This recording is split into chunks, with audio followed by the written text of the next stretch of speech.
A very brief introduction before we start the course. The World Academy of Art and Science was founded in 1960 by eminent intellectuals, some of whom names we will mention in the course of this discussion, including Albert Einstein. We have some 700 fellows from around the world in all disciplines of arts and sciences and from other walks of life as well. I hope that you've had a chance or will have a chance to visit our website and learn more of the background history and programming at the Academy. This course represents one of our important initiatives, which we'll be speaking about more.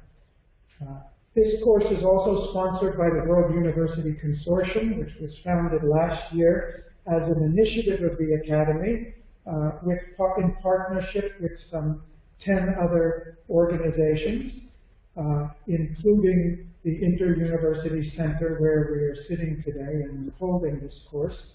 For those of you who are not familiar, IUC, I believe it was set up in 1972 as a consortium of universities from all over the world. There are about 170 members now, to try to promote East-West collaboration in the field of higher education at a time when the Cold War and the Iron Curtain was a severe inhibition on exchanges and interactions across the world. Now that the world has changed radically since then, IUC is also changing their program, and they offer a wonderful variety of short courses offered by faculty from any of their member universities, groups of member universities, and open to students of these universities and others as well. We'd like to thank IUC for being the host for this meeting. I'd also like to welcome our other speakers for this course. Mila Popovich, who's a lecturer in comparative literature and humanities from the University of Colorado at Denver. Mila is an associate fellow of the Academy. Janani is also an associate fellow of the Academy and a senior researcher at the Mother Service Society India, a social science research institute, and one of the centers of the World Academy, and a charter member of the World University Consortium. Our fourth speaker, Alberto Zucconi, is a trustee of the World Academy, a Secretary General of the World University Consortium, and president of the Person-Centered Approach Institute in Italy, a very leading postgraduate psychological training institute, and he'll be sharing much more with us as we go on. And IACP is also a charter member of the World University Consortium and the center now of the World Academy of Art and Science. So, welcome to you. I'd like to welcome our other physical panelists who you'll be hearing from and we'll be interacting with during the course of the day. Our program is divided into 24 sections over 6 days. 22 of those were planned for formal lectures. We have 2 sessions which we will define as we go along, but they're really intended more fully for panel discussion.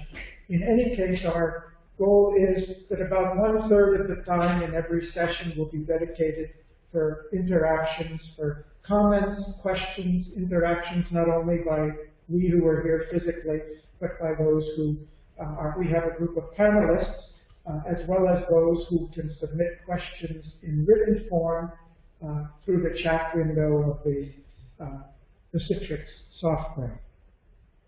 If you have any questions or need any assistance during the meeting, for those of you who are remote, please just send a chat message to Sweta, our administrator, and she'll try to help you if there's any technical problem. If you would like to make any general comments during the course of it, you're welcome to use the chat window as well.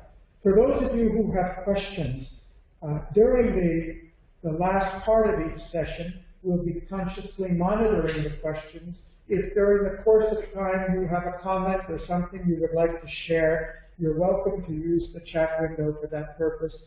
But of course, during the actual presentation, we can't expect the speaker to be monitoring the chat at the same time. But we promise you that if you don't get to answer your question during a specific session, we will look for the first opportunity to do so in the subsequent sessions. So with that introduction, and we had a little rocky start with our technology because we're trying to do something that's fairly complex. We're trying to wire in the world and here and see that all the technology works simultaneously, and it seems to be doing what we want it to do. In the mid-1930s was a time between the two world wars. It was the middle of the Great Depression. There was a certain sense of pessimism floating over a good part of the world, the Western world that had been through the World War and was in the midst of the Great Depression, which extended quite widely. There was some anxiety about what the future was going to bring in this interim period.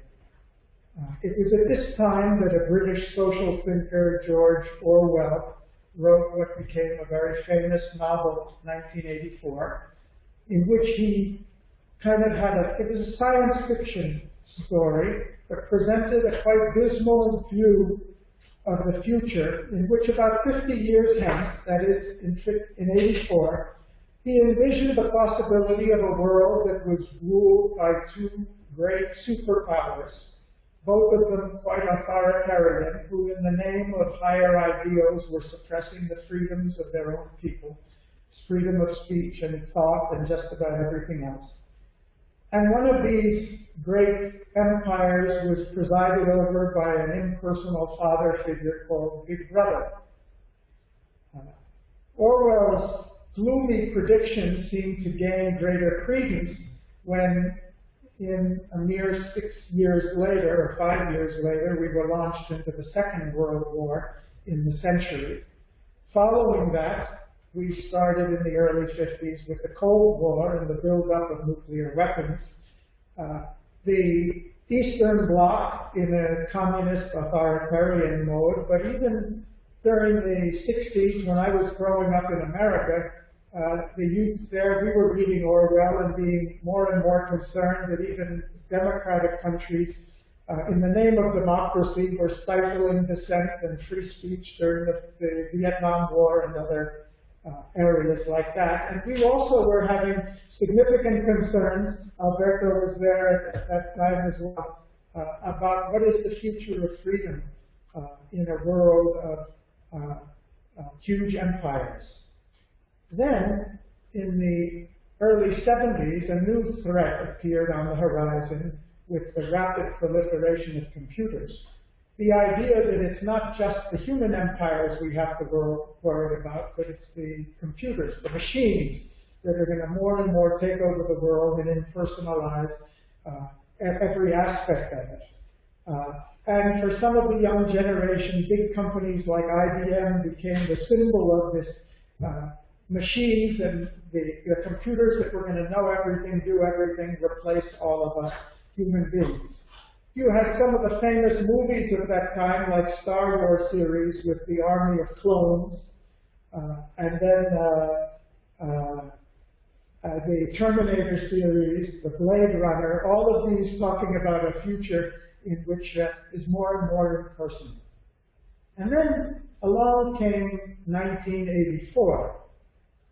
And among the many things that happened in that period, one of them happened at a Super Bowl football game, and then, while another one was going on behind the scenes in Moscow, the results of initiatives of two individuals.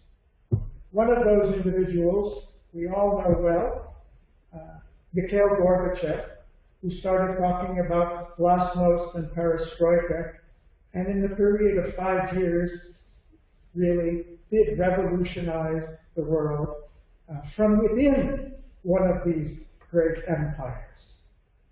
The other one was then a young man working in Silicon Valley.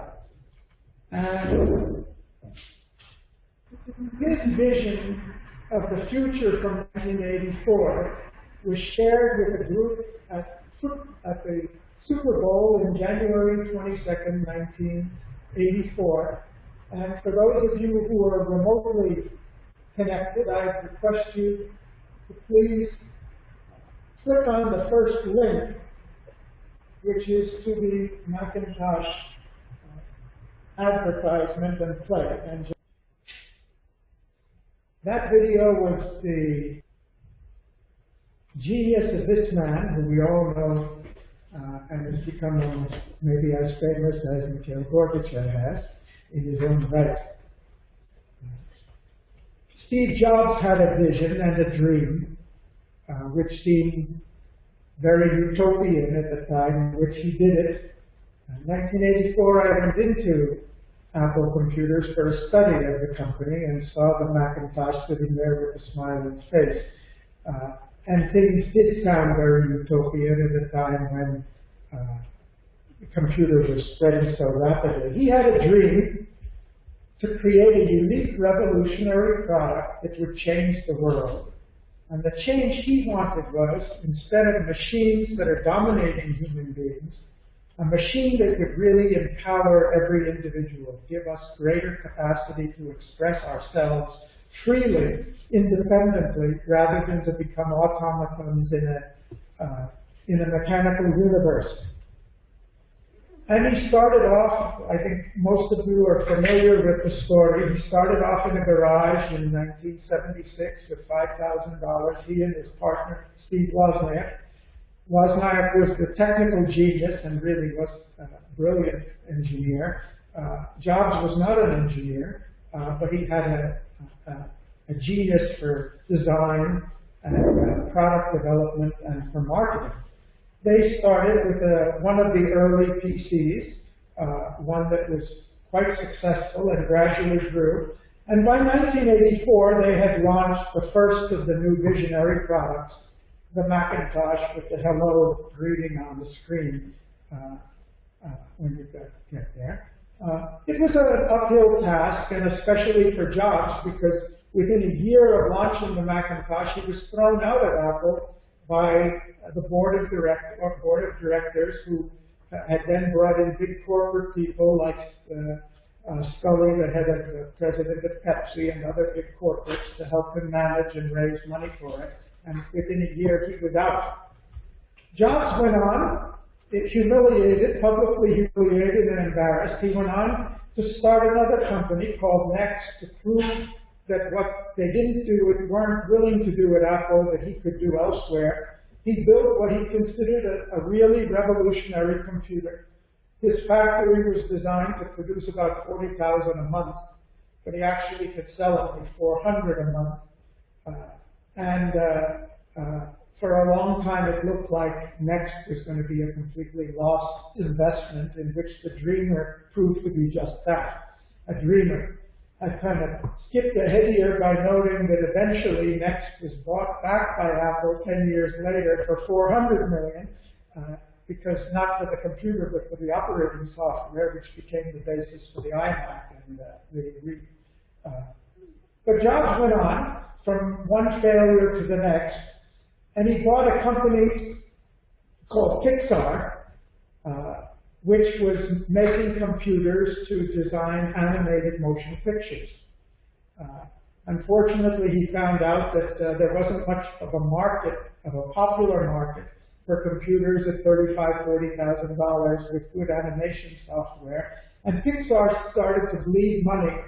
He had spent another $7 million investment in Pixar. And he was cutting staff, cutting back production, and wondering now he's going to be on his third failure. And just at that time, he had a small department that was producing animated short films kind of to market and show what the software could be done. And John Lasseter, the head of that team, came to him and said, I need about $250,000 for another short film. And Jobs said, you've got to be crazy. I'm cutting jobs right and left. This company is going bankrupt, and you're asking me for money for a marketing film. And Lasseter said, well, I think it can be more than that. They developed this 3-minute short film called Tiny Talk or something like that. And it won the Academy Award as the best computer-generated short ever produced. And then Disney caught attention to it and contracted with Pixar to produce the first computer-generated animated film, Toy Story. Toy Story generated revenues of $362 million. That was for the first Toy Story. They only spent $50 million on it in total. He renegotiated the contract with Disney to get a bigger share for Pixar.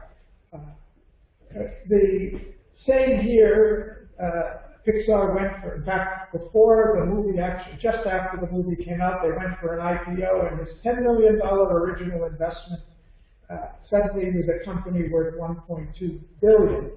They went on with the whole series of successes that Pixar has had since then, and in 2006, he sold the company to Disney for $7.4 billion. So $7 million investment, $7.4 billion, and that's where Jobs earned most of the money, and not from his work in Apple, interestingly.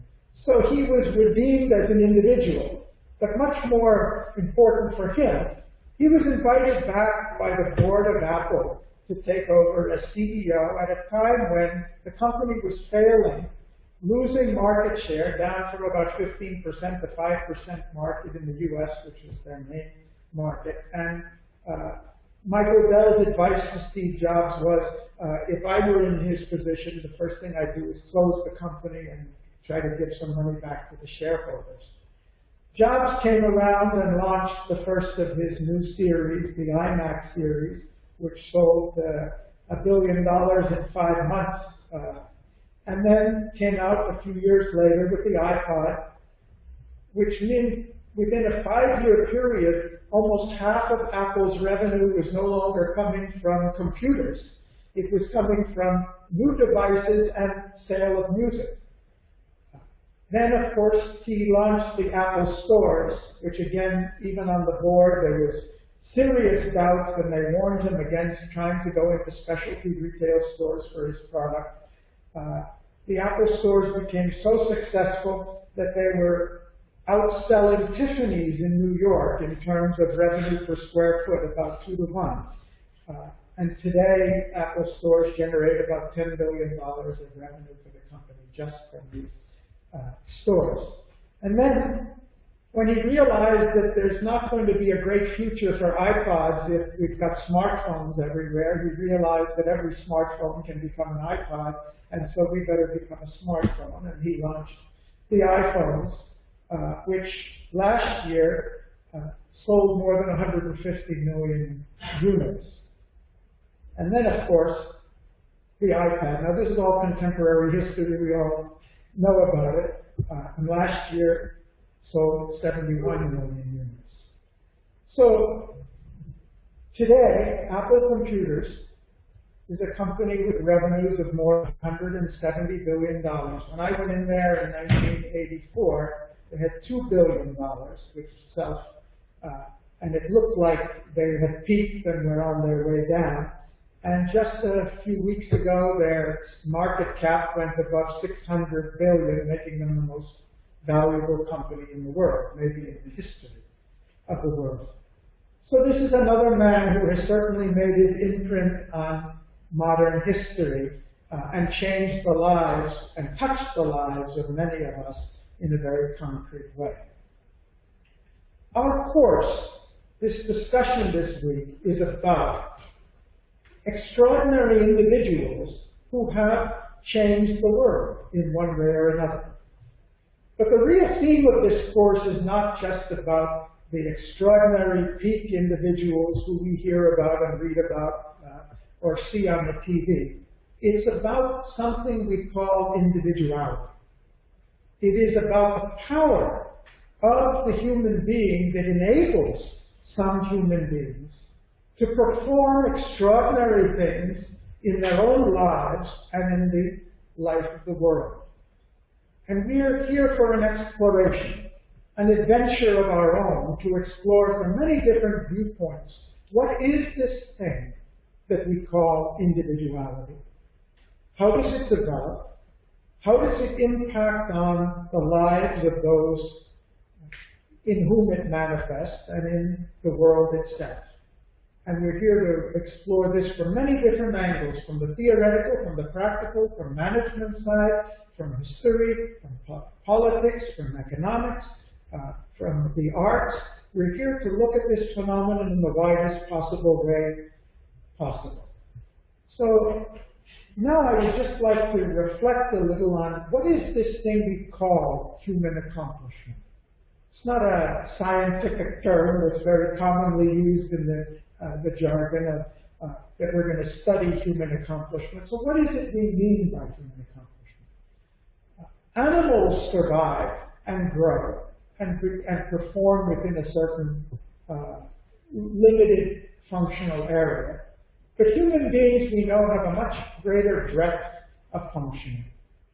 We consciously strive not only to survive and maintain whatever it is we have, to grow and increase and expand whatever it is, we have an urge to do that, to develop to higher levels that we see other people are on or other societies are on around the world, and to go even beyond that, the way Jobs tried to go beyond it in the field of technology, to evolve new things, to evolve new ways of life that don't exist now. This is a fundamental human urge. And we have to try to understand where it comes from, what drives it, and what is the process that governs this process of human accomplishment. If you look at the human historical record, looking back however long you want to go, we know that we accomplish in the field of knowledge. We have an accumulation of knowledge dating back for thousands or tens of thousands of years. The acquisition of new skills, the development of new tools and technologies, creation of new forms of art, organization, evolution of social systems, from the invention of the marketplace or money or language to the invention of the internet. Development of social aggregates from the family or the village or the tribe or the community or the city-state or the nation-state to the global community or to the Facebook community for that matter. And development of our own individual members. So when we talk about accomplishment, we're not just talking about political accomplishment for a country or financial or business accomplishment for an entrepreneur. We're talking about something that every human being does, whether it's raising a family and making them happy or healthy. It is a general phenomenon for all of us in all walks of life. But what is accomplishment? What do we really mean by that? I'd like to suggest that accomplishment is to think of it this way, that accomplishment is a process of conscious, purposeful human initiative leading to whatever objectives it is that we're seeking after. It may be wealth, status, success, power, peace, prosperity, harmony, well-being, truth, love, spiritual realization, or psychological self-actualization. The term in generally is to achieve what we want to achieve. Any of these can rightly fall under the broad heading of accomplishment. We have, as human beings, and especially in the modern period, acquired an enormous knowledge of accomplishment in many, many specialized fields. We have engineering sciences which tell us how to build high-dome cathedrals or bridges that span large water masses, or airplanes to fly and rockets or ships to sail on the sea. We have sciences that will tell us how to re-engineer our own DNA or nanotechnology to make new types of incredible micro devices. We have sciences to help us manage our financial markets, not always very well, and to tell us how to conduct wars, how to wage peace, often not very well either for all the technology we have. So we have sciences that tell us how to cure and promote health, how to develop effective means of education and all. We have many, many, many bodies of knowledge and scientific disciplines dedicated to specific fields of accomplishment. But a question arises, do we really have a science of accomplishment? If we have a science of management to tell us not only how to run a business, but how to run any organization, run it effectively. So we know lots of pieces of this puzzle. But is there, could there be, should there be, a fundamental science that tells us how we as human beings accomplish whatever it is that we set out to do? It's a question. Are there really any common underlying principles that apply to accomplishment in any field, whether you're a Leonardo trying to paint the Mona Lisa or a Steve Jobs designing an iPhone? Is there any underlying process, creative process, or process that leads to accomplishment that could be common to these many diverse fields? And what is the relationship between the individual, between people like Jobs and Gorbachev, or you and myself and all of us, and the things that we accomplish? What exactly is the place of the individual in this process of accomplishment? These are some of the fundamental questions that we'd like to explore during this course. Well, what do we know about human accomplishment? What can we say to start out with? We're going to be raising lots of questions, and maybe we'll come out of this 6 days with more questions than answers, and that'll be a good starting point for us. So we welcome all the questions, and we're not going to be rushing to judgment on anything, because we know we're moving in some uncharted water the way 1984 started, and hoping that it's going to take us someplace very interesting. Okay, what do we know? Well, we know a couple of things about human accomplishment. One is that we know that typically we tend to do things first and then understand how to do them later. I call it learning by trial and error. Have you ever wondered why it is that great tennis players and great golf players, or anything for that matter, are often not good coaches?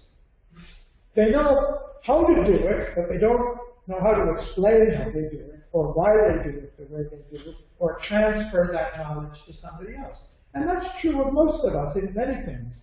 I know how to type on the keyboard, but if you ask me by looking blind to tell you where all the keys are, I couldn't do it, except the QWERTY part, which he's given us a...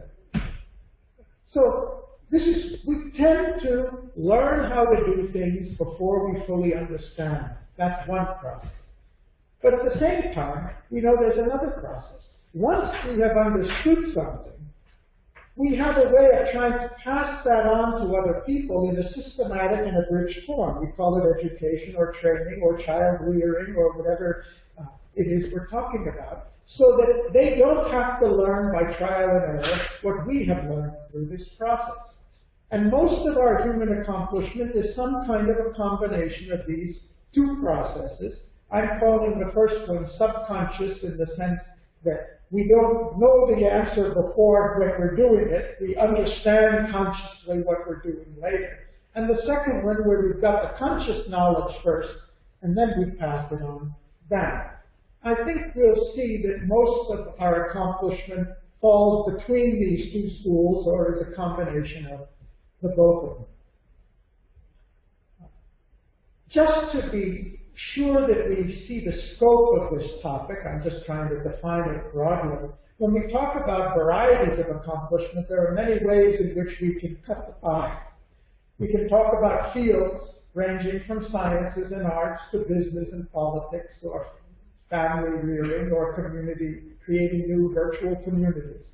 We can talk about spatially, from accomplishing locally or in the household or the community, all the way to globally. We can talk about accomplishment, which is short-term and immediate. We want to have a great party or a great course this week, to something where we want to change the world perennially and make life more sustainable. We know that accomplishment can be at the physical level, building a building, acquiring good health. It can be a social accomplishment, a harmonious, effective relationship, working relationship with people, or personal relationship with people. It can be in the artistic level, it can be at the mental level, it can be at the spiritual level. So we're talking about a hugely diverse realm of human activity. And we know that accomplishment can be, if I don't have food, if I'm a poor person without food for tomorrow and I can manage to get that food for tomorrow, well, I have accomplished something, even though I'm going to have to repeat that tomorrow. If I'm a small farmer producing 10 tons of tomato an acre and I can make that 15 tons, I've accomplished something, I've grown. If I can grow from a small farmer with extensive cultivation to convert this into intensive greenhouse cultivation and get 200 tons an acre, I've not just grown, I have developed into something much more sophisticated. And if I'm somebody who can innovate something entirely new that nobody's doing before, I can lend myself to the evolution of humanity the way Jobs has done in the field of technology, or Gorbachev has in the field of modern politics. Then we're talking about evolution. So accomplishment is in all these fields and it's all these levels. Well, what can we say safely to start out with about what are some of the contributing factors? And for me, this slide is quite important because it shows us that the territory, not only accomplishment is very broad, but accomplishment is a very complex process. Because whoever you talk about and whatever accomplishment you talk about, you see that it involves a combination of at least 4 or 5 of these major areas. There's the role of individuals in making that happen, as in the 2 cases I've cited. There's the case of an organization, whether it's the Central Committee of the Communist Party, the Politburo, or an Apple Computers. There's the social context and milieu in which the events are taking place. There's a physical environment in which it's taking place. And there is something that, for want of a better term, we'll call life. The circumstances of the moment, the conditions and events at the moment, which very often we say, he was lucky. He was lucky to be in the right place at the right time. And if you really look at anything very closely, any accomplishment very closely in all its detail, I think you'd find that maybe with different emphasis, that all 5 of these factors are active in almost any type of accomplishment, and I'd just like to illustrate it a little more from what Jobs has done. Let's take the context for Steve Jobs. He was a baby boomer in the US after World War II, a little younger than my generation and Alberto's generation, I think about 5 years younger. But he grew up at a time of expanding prosperity in North America, where things were booming, where the young generation was not thinking about, will I get a job or will I have more than my parents? That was not a question. We stopped worrying about what job we were going to get or what we were going to earn, because we were so sure the future was going to be better than ever before. Our aspirations started going way high. We started saying, look, my parents earned a lot of money. Is that what I'm supposed to do? Spend my whole life working hard just to get money? Where's the fun in this? Where's the richness in this? Where's the meaning in this? What's the meaning in our lives? So our aspirations went really high. We began to question everything. This was a time when, America's always had a high level of self-confidence and a can-do attitude, but it was really at a peak then. That was when John F. Kennedy launched the first space launch to get a man to the moon and back again in 9 years, and did it actually 6 months early. It was a time of unprecedented social freedom. Even though democracy had been around for a long time, it was really in the post-war 60s, that was the hippie generation, when people were free not just politically, but free socially. We could grow long hair and beards and wear dirty old jeans and everything, and protest in any way we wanted. And it was also a time, America was a place when jobs grew up where mechanical proficiency, unlike certainly many other parts in the world, to be able to take apart a car engine and put it back again together, or an electrical device, was kind of like to be an American. If you couldn't do that, you weren't really American. We didn't grow up as sophisticated people. We grew up with our hands into things as mechanics. And so most people in the younger generation had this background. And these were all the factors that were there when Steve Jobs was growing up. His circumstances, he was abandoned by his real parents, and maybe he was conceived before marriage, and the parents wouldn't let them marry, so they gave him up for adoption. He was adopted by a working-class family in Silicon Valley. His father was a craftsman, made carpentry items and mechanical devices and all, but with a real sense of an urge for perfection. He lived in a low-class housing colony, but designed by a famous European architect who really made things very simple but elegant, and learned something about design there. He dropped out of college, and he was not an engineer. Very important that he was not an engineer. He was not in love with the technology. He was in love with the use of technology and the presentation of technology. Well, was he born in the right time at the right place? Was it luck? Well, that may be one way to look at this. He grew up in the Silicon Valley at the time when Intel was making their first microprocessors, when HP was taking off, when Atari and the first game manufacturers were there. And he was in this milieu. He was breathing the air of it. Xerox PARC was down the street where they developed the first graphic user interface. He had the stimulus of Stanford University. There were clubs meeting for computer hobbyists long before there was really something called the personal computer. And these were kids who were assembling electronic PC boards and processors the way the previous generation used to take apart car engines. And he also shared the growing anxiety of this generation about the machine and about the impersonality of life that computerization was bringing with it. So he was a product of his times and influenced strongly by those conditions. Personally, he's a man of remarkable energy and drive and intensity. If you read any of the people who have interviewed him or met him on his life, they all say the same thing. He was, I call him physical in the sense he related much better to things than he did to people. He was pretty terrible people person, but he loved devices and was a master of making them better and better looking. Had great difficulty relating to other people emotionally.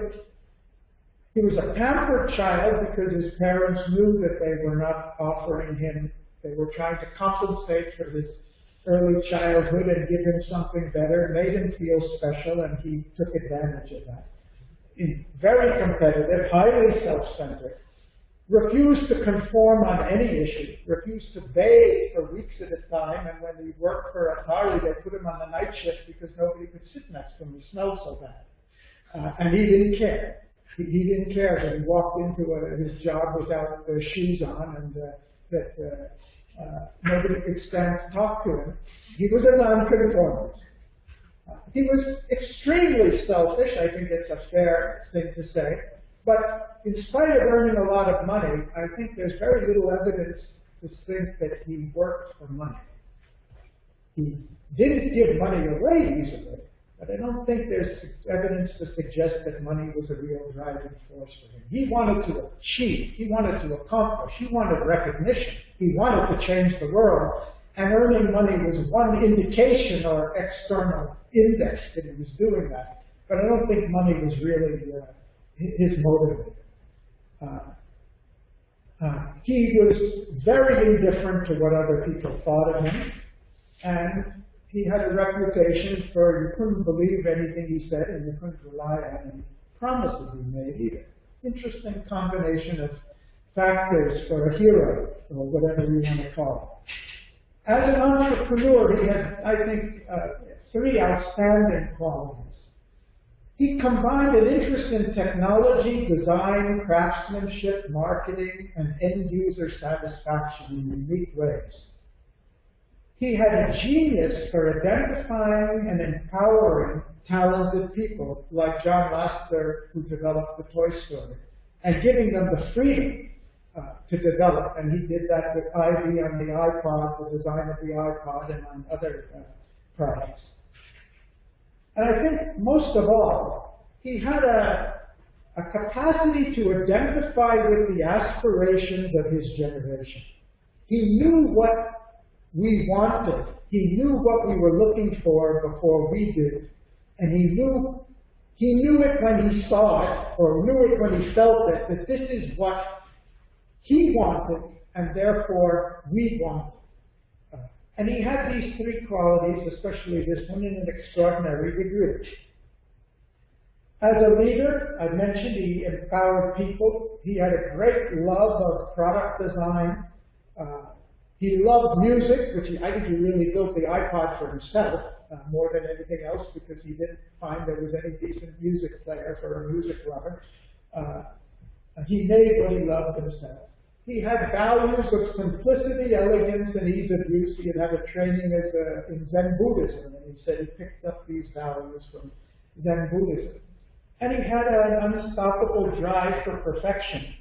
He spent 6 months walking around India before he started any of this, and he said he came back having learned the value of intuition, as opposed to trying to tackle everything rationally.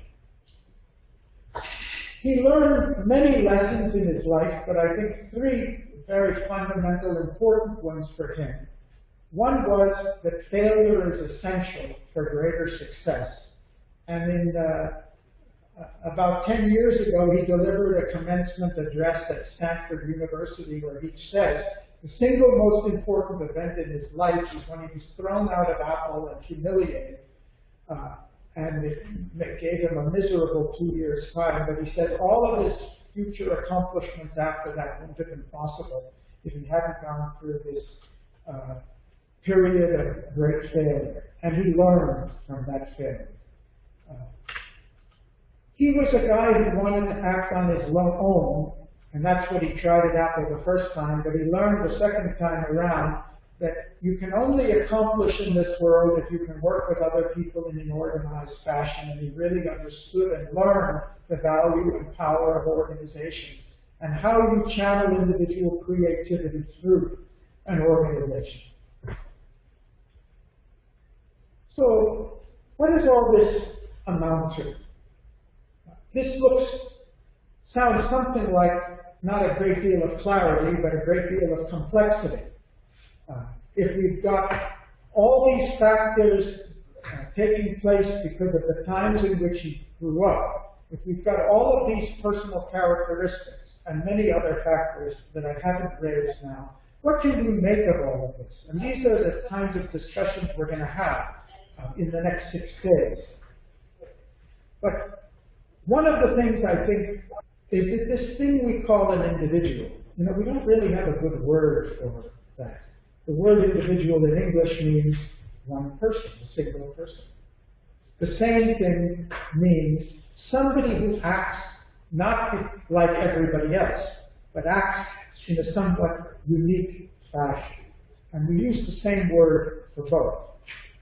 But I think what we'll find as we go through, that this thing we're calling individual is maybe the most complex phenomenon in the whole universe. Something that dwarfs the complexity of quantum mechanics and the structure of the atom, which is only, after all, physical. But we're not just physical things. We've got tons of atoms in us and cells and biology. We've got living functions. We're biological. We're social. We've got all of the social parts, and we've got psychological dimensions, mental, emotional, spiritual, whatever it is. All of this in one tiny little shell working together. And all of this seems to have an impact on our capacity to accomplish and fulfill in life. And on top of all of that, there's something in the individual that has an urge to transcend himself, to be more than he is, to be more than what's there before, to be not just any fixed sum total, but to keep being something more. So we're something of a mystery. And if we want to understand this process of accomplishment, if in fact there is such a process, we're going to have to clearly understand more about what it means to be a human being, and especially an individual, an evolved, developed individual human being. So I'm going to end this with a set of questions that I hope both our presenters and our panelists and others will come back to in the course of this course. Some questions about accomplishment. What is the source of the energy for human accomplishment? Any accomplishment involves energy, whether we're producing something or physically or composing something. What is that energy? What's the source of it? Is there any common process covering all of these fields?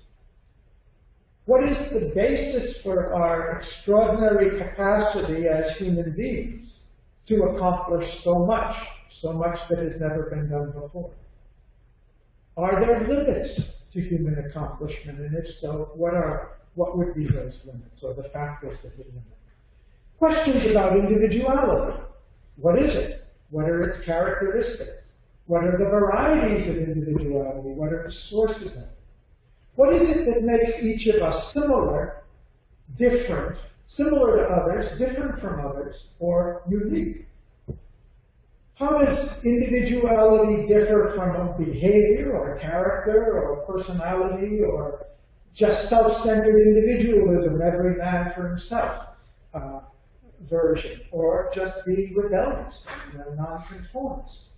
What do we mean by these words, and what do we really mean by an individual? Is it these things, or is it something else? How does it develop? What's the relationship between individuality and creativity? And something that interests me a lot, is it possible that our very capacity as human beings for individuality is actually evolving?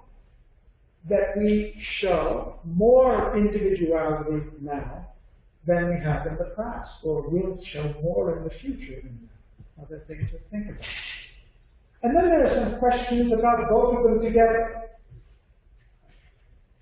What is the source of the remarkable power that enables some individuals to accomplish 10, 100, 1,000, or more times what other people accomplish? Does it mean they're 1,000 times smarter or 1,000 times more hardworking? Where does that power for multiplying results come from? Is it in the individual, or does it come from somewhere else?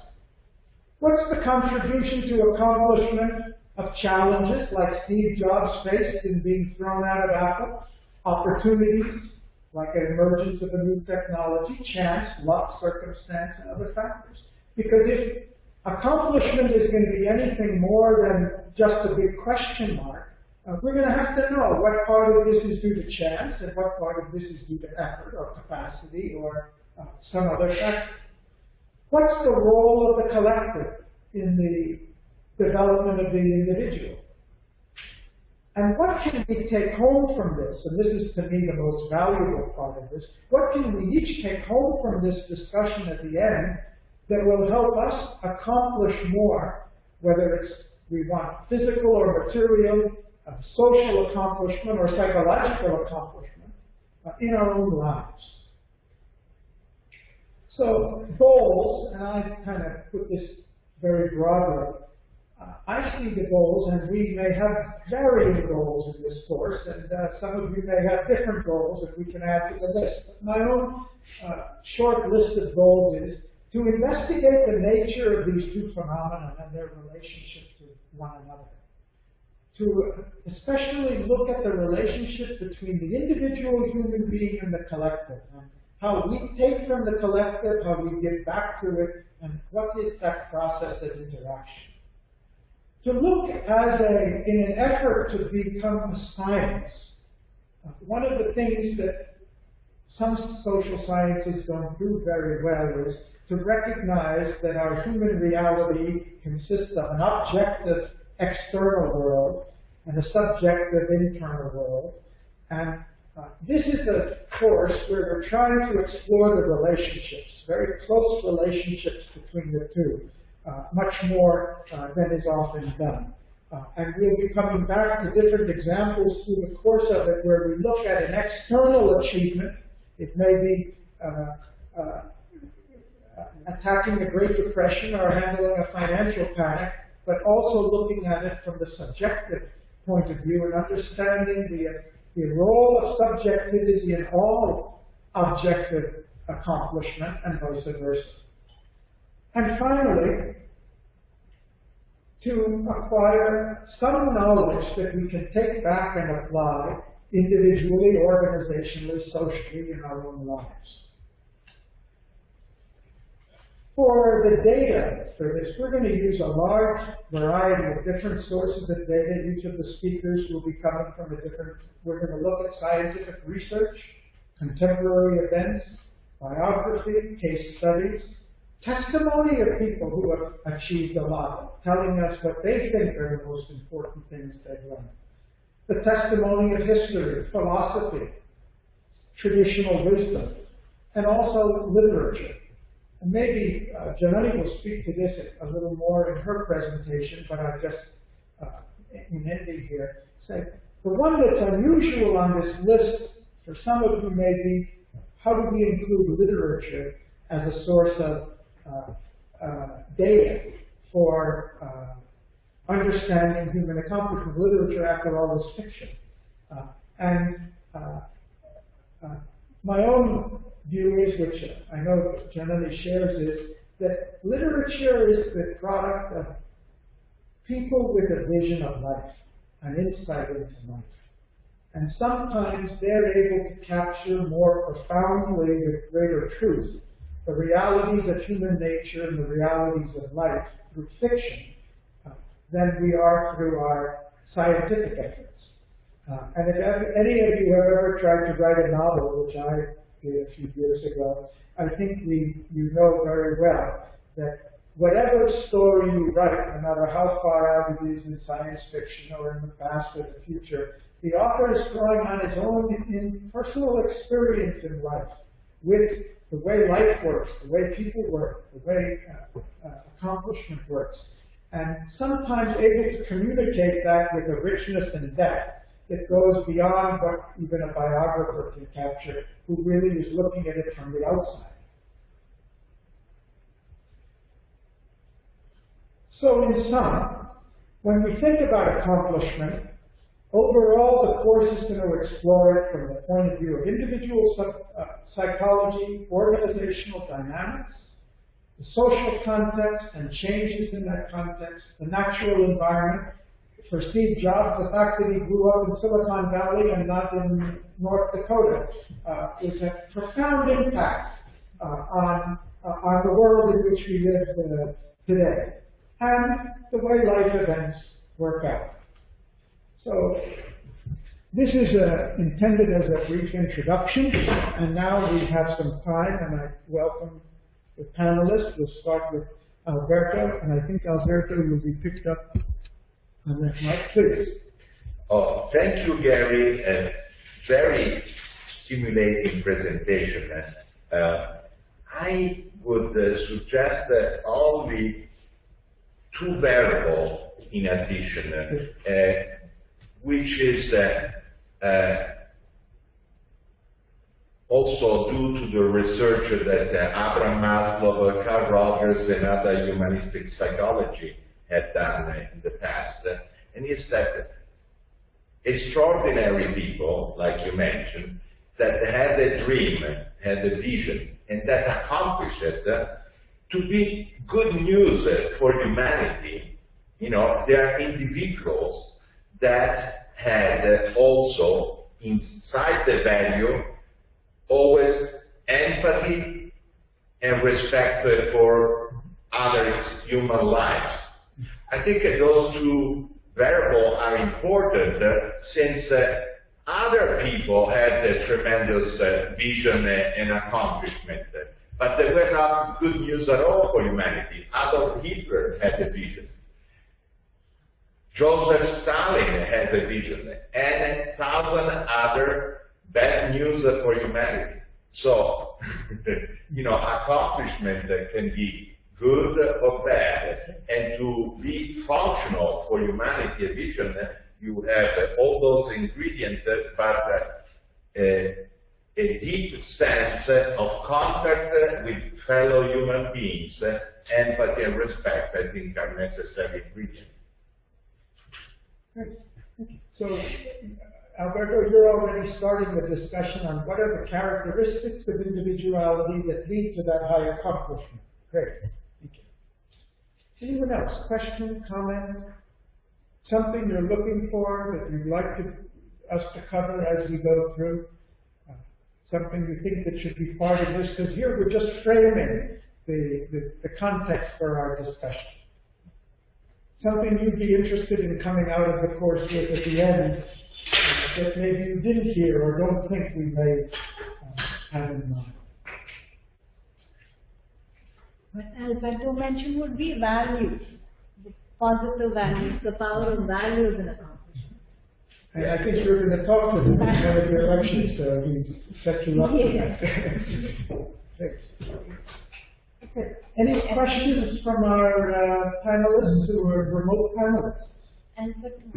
Yes, Alberto. Well, I thought that you practically said so, but for example,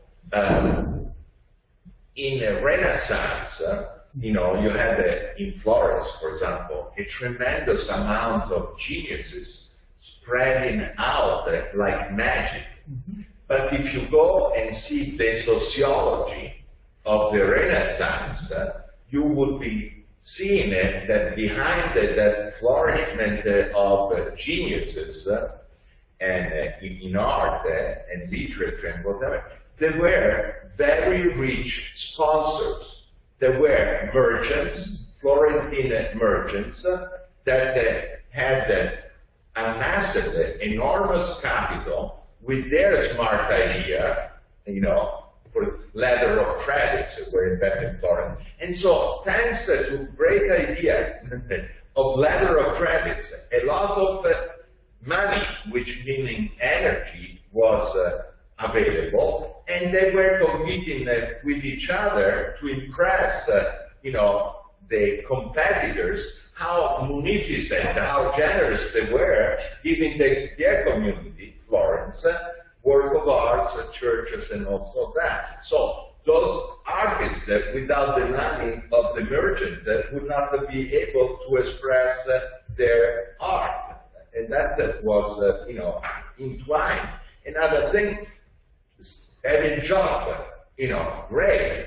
But if others had not invented the electricity in terms of how to have electricity run a machine, he wouldn't be have a job. He would be doing something else. But you know, we are in a relationship, connected, and that's why sociology of accomplishment would reveal, you know, the sufficient and necessary condition that sometimes are very strange in terms of art. That's money. And I think the Renaissance is a wonderful example because if you trace back individuality in the Western world, it really kind of starts, or let's say, revives with the Renaissance.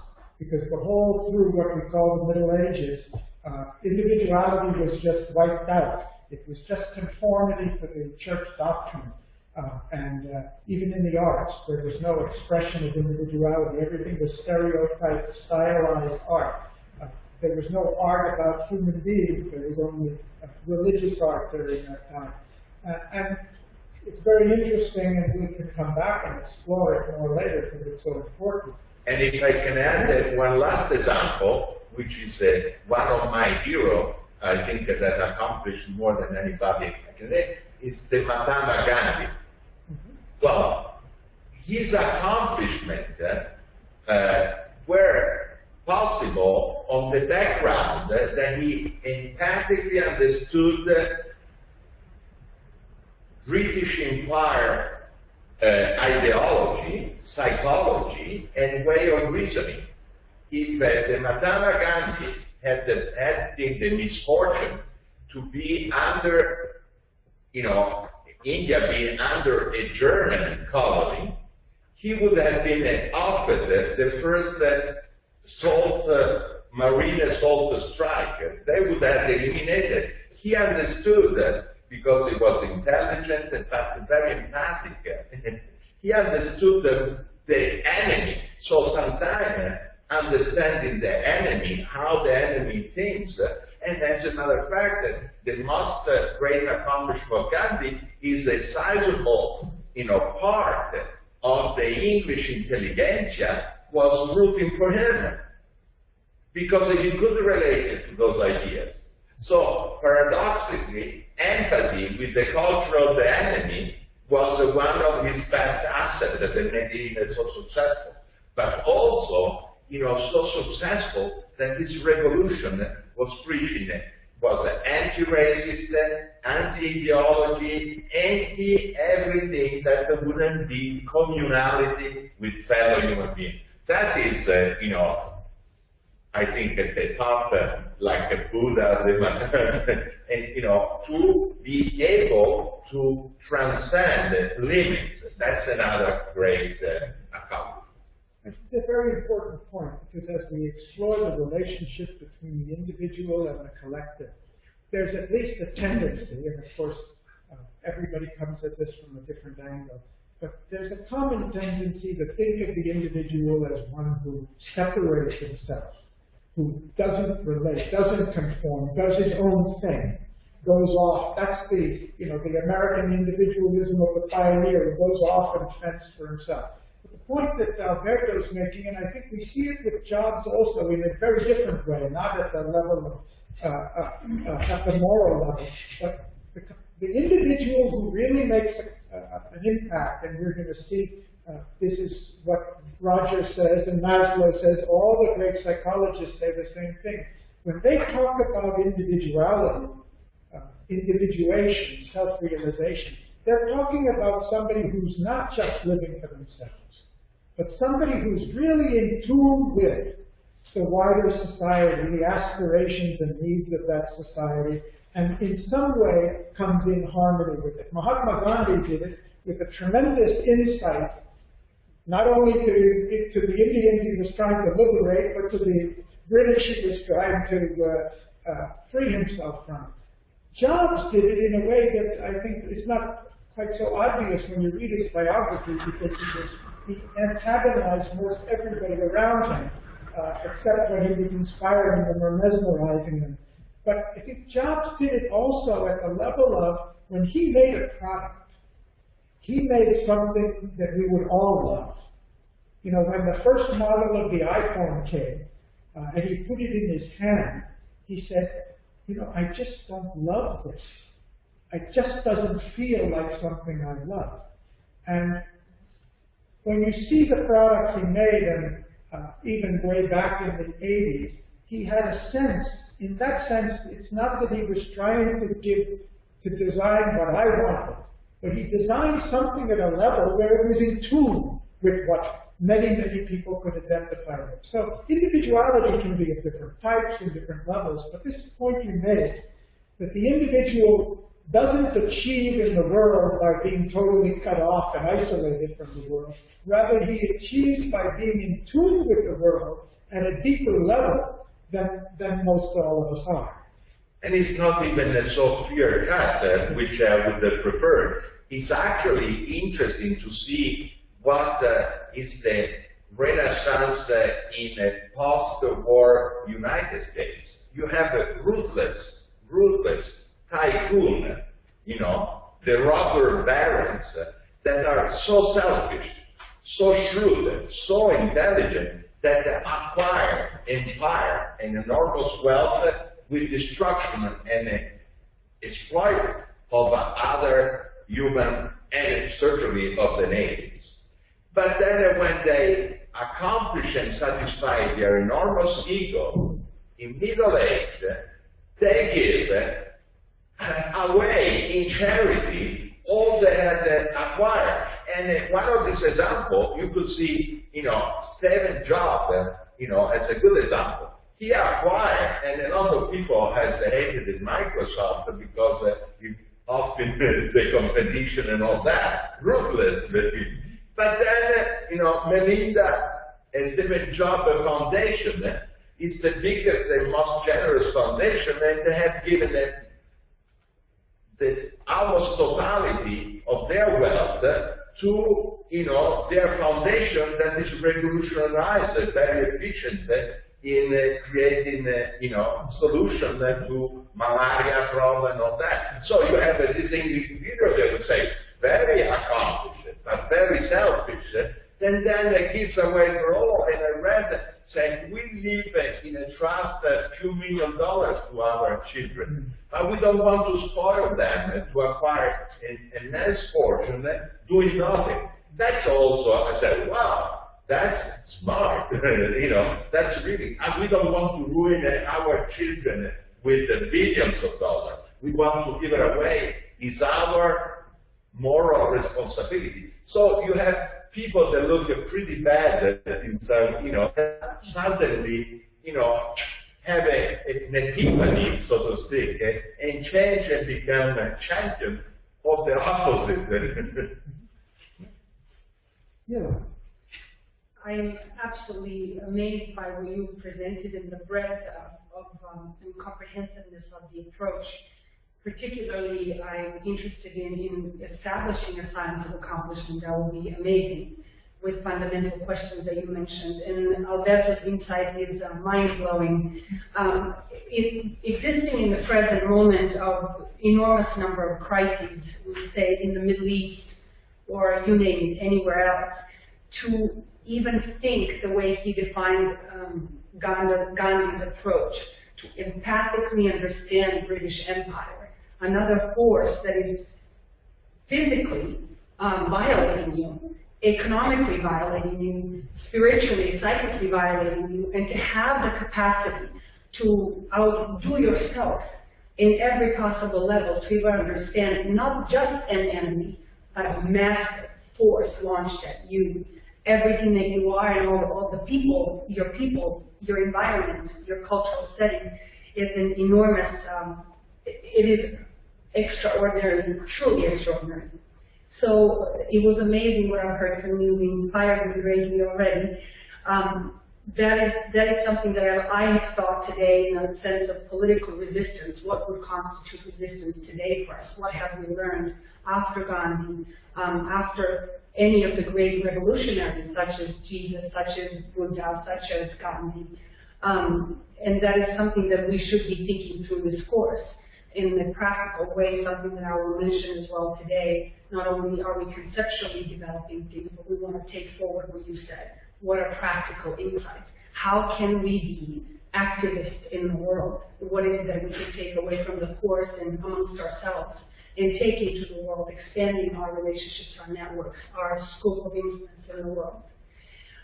One of the most amazing things I've also heard from Alberto is saying, what happens, at which point, at which tipping point of satisfying certain hierarchy of needs do you see that you have to live for something greater than yourself, as Garry said, that it's not enough, that it doesn't constitute well-being or spiritual nourishment to be securing only the most immediate needs, or to be securing a sense of power and significance in the world, then the question of personal significance starts changing according to that. And to think of the fact that you could leave your child millions and millions and millions, you have to understand at that critical point that you are depriving them of their own, the value of their hunger, so to speak, hungering after something, the value of making decisions on their own, the value of building their own lives beyond what is immediate means of securing yet again. So this is, I guess, the greatest gift that you've spoken about in leadership or in building your own sense of of influence and significance in the world is the extent to which you allow others to make choices, you empower others to make choices, or lead by example, but not decide for another. And that right there involves respect and involves empathy as well. Love of another, in that sense, love of your pathway, of your life, of you as a life form, conscious and conscientious life form. Thank you. Okay, 4 questions online. Ashok, would you like to ask a question or make a comment? Ashok is one of our fellows from South India. See, my question is, I see that society accomplishes a lot during periods of Renaissance. Say in Europe, we experienced a Renaissance in the 15th century, and that Renaissance continued for 500 years. And we saw a lot of literary, artistic, and scientific accomplishments during this 500-year period. Now my question is, such periods of Renaissance, they come by themselves. And once they set in, the society enjoys this creative period and a lot of accomplishment is achieved. But can you say that society now has enough knowledge of accomplishment to deliberately induce a period of Renaissance so that the scale and quality of accomplishment is considerably enhanced? Does society have enough knowledge now to induce a period of Renaissance?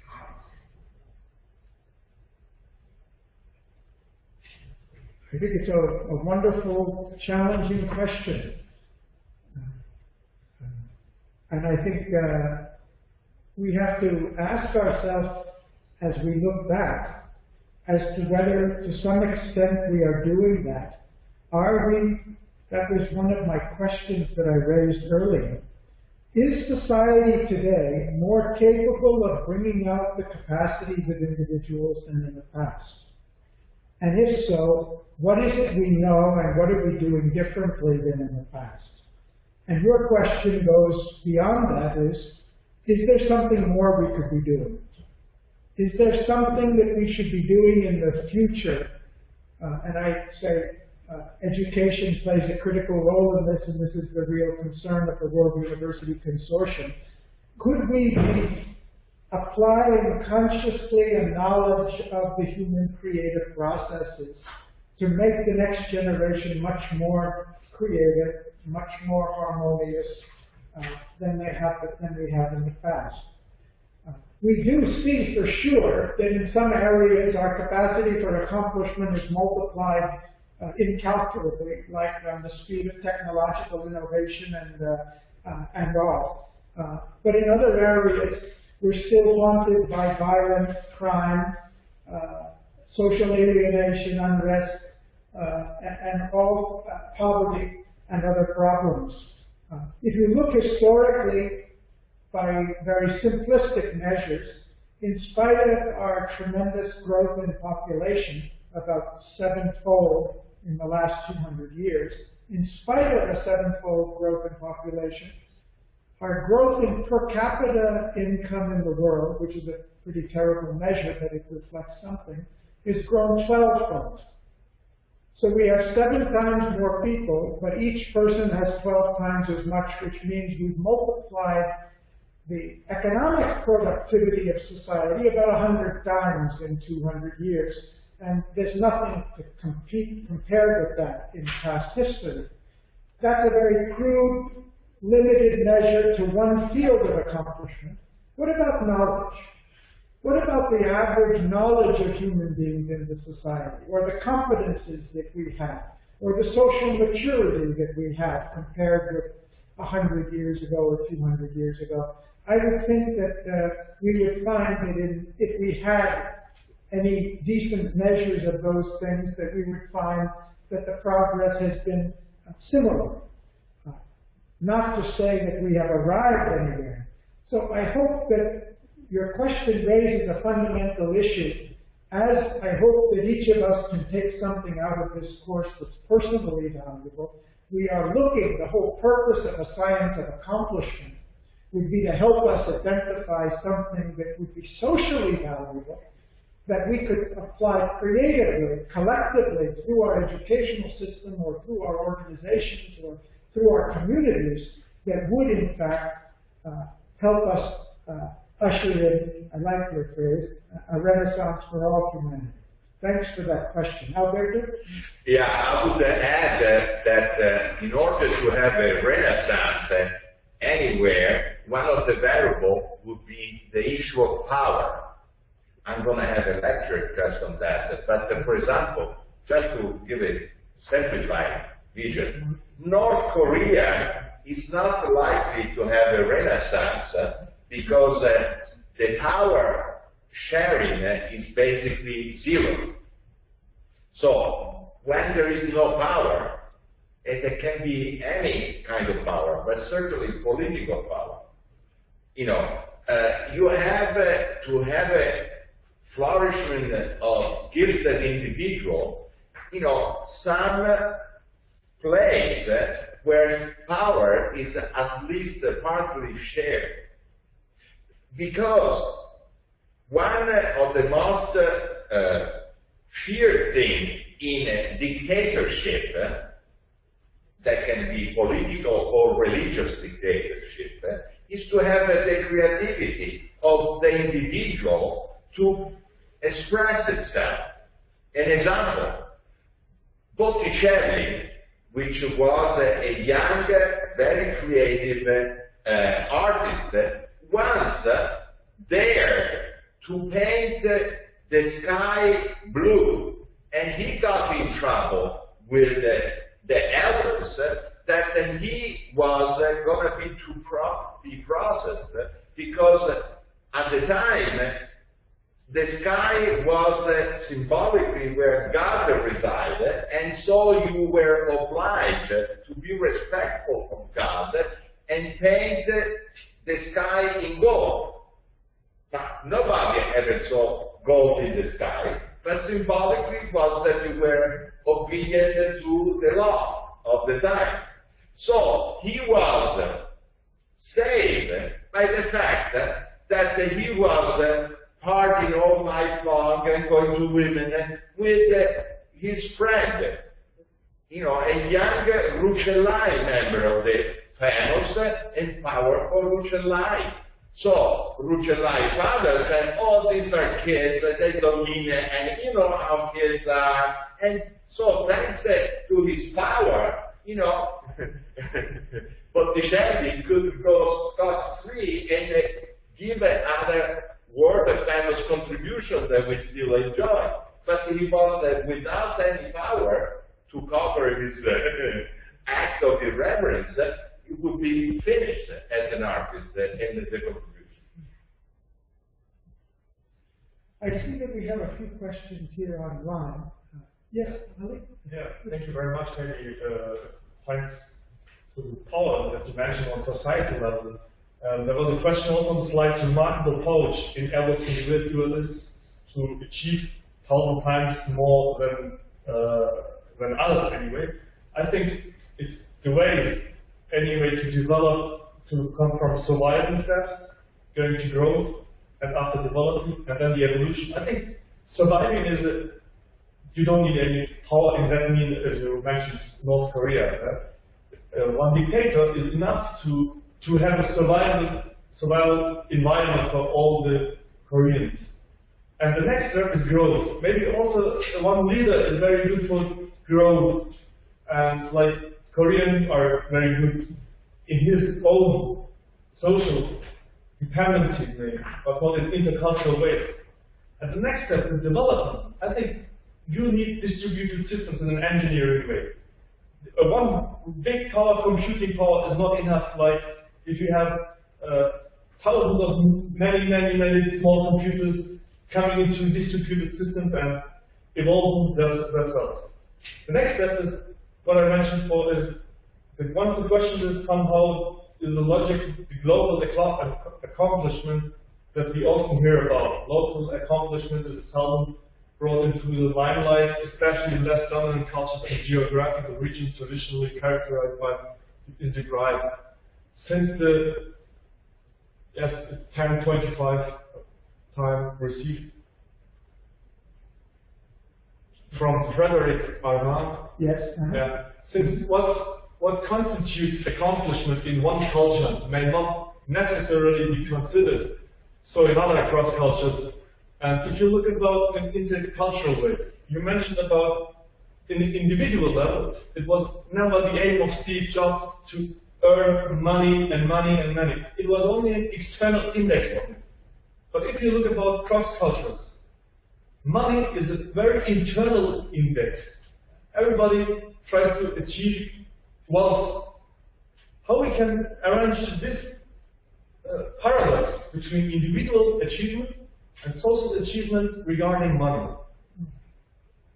And I think if the aim is to achieve what we want to achieve, but without failure, you can't succeed. How we do manage not achievements? How do we manage not achieve? Yeah, not to achieve anything, but you mentioned, anyway, to achieve what we want to achieve is maybe some kind of accomplishment. But if you follow the logical steps that failure is necessary to succeed, so I have to logically think about not achieving is what we want to achieve. Yeah. Just because failure can become a source of knowledge for success doesn't mean that all failure leads to immediate success, or that we get the knowledge that failure has to offer. In fact, this is another topic. Janani's going to be talking about this in a topic on opportunities and challenges. She's going to be looking at people who, like jobs, have undergone extremely challenging circumstances, and what was it that enabled them to build out of these challenges into opportunity? It doesn't. We know that that doesn't always happen. So, if something we consider to be a negative can be made into a positive, we have to understand that phenomenon. And it doesn't mean we should seek the negative for its own sake. Doing the right failures. Or let's say, I think she has some very interesting material on it, but I think learning what we should really learn from our failures. Because sometimes we don't. Sometimes we learn the wrong thing. We come to the wrong conclusion. The conclusion is, it's all your fault. If it hadn't been for you, I would have been a success. And that just goes and multiplies my failures. The research on hardiness, coping, effectiveness always show that people that learn from failure and have the stamina and the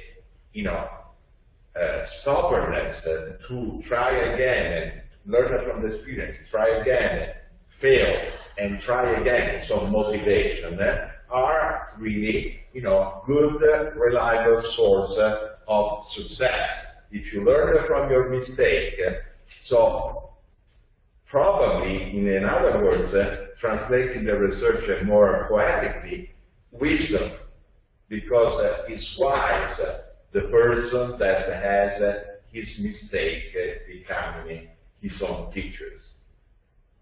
And I think we're going to come back, but this is a big topic and a very fascinating topic, as you say. But we can learn not only from our own mistakes, we can learn from everybody's mistakes. But many times we don't want to learn anything till it happens to us. But we need not be limited. I mean, the whole world, our whole educational system, we're trying to learn from all the mistakes humanity's made up until now and not have to go through them again. And it's a very interesting topic. We're going to take a break now, but I'd just like to acknowledge we have a few other questions on here. I'd just like to comment very briefly an acknowledgement to Frederick's. Should we contextualize or generalize accomplishment or both? That was a very good question. I think I think we can do and need to do both. The examples I've given show that without the context, you really cannot understand an accomplishment. But by understanding the context alone, what have we really understood? We've understood it's very complicated. We've understood maybe there's so many factors that we haven't understood anything, except that nobody accomplishes simply on their own, which was the point Alberto was making about the Italian Renaissance. But so let's also look and see whether, in spite of this complexity, there are some common factors, common elements that we can generalize on. And these are the issues that we're going to come back to in the course. So your question was very well put. About how come Steve Wozniak didn't get the attention that Jobs got. It's true that especially for the Apple I, the Apple II, the genius really came from Wozniak. That wasn't true for the Mac and beyond that, but he was really a technical genius. He was the first one who took a computer keyboard, he took a keyboard, connected it to a computer, and you could see typing on the screen what you were typing on a keyboard. He was the first one to generate images on a color monitor, and he was a technically brilliant. He was not interested in business. Even when he invented the first computer, Apple computer, he didn't even want to sell it. He wanted to give them away or let other people do it. He was not an entrepreneur. He was shy. He was not pushing himself forward. What he wanted was the joy of creating something. I think clearly what Jobs wanted was the joy of doing something that was going to change the world, and he'd get some recognition for it. He felt one of the ways you do that is sell it for a profit and make some money on it and grow your company. So they had different motivations as well. Yes. A very brief comment to mention another partnership, or actually, I'm sorry, not partnership, but a relationship of similar complexities, the question and the problem of legacy of Nikola Tesla versus Thomas Edison. And it is exactly because Tesla very frequently worked in isolation. His accomplishments are by far exceeding anything that Edison has done, with recognition that Edison has taken away some things from him, as well as was a good marketeer and went into the world, had a sense, kept a pulse, his hand on the pulse of the world, feeling and knowing what it is that people wanted, how he can sell it, a sense of persuasion that he had social, which Nikola Tesla was shunning. And that's what, in the end, kind of took away from his legacy, which people are building on right now, trying to dig into the forefront. And just one more question, another from Frederick, a very interesting point, and that is that we focus mainly on global level or national level accomplishments, but accomplishment occurs at all levels, and I'm going to share one, a local level accomplishment that impressed me a great deal later on. But the fact that what we mean by accomplishment may vary across culture, well, I would say not just across culture, varies from one person to another. Somebody's accomplishment is somebody else's failure, or that's a waste of time for them. So that's why I tried to say, to define accomplishment generically, accomplishment is in terms of what we want to achieve, not what the society says we should achieve or what the culture says we should achieve. We're looking for a process that's driven by whatever it is we seek. So we're talking about a process at the level, we're not passing judgment on it and saying making a business or making money or getting elected to a political position are good or valuable in themselves. We're saying people who want to do that, is there a process that they follow? And is there something we can learn from that?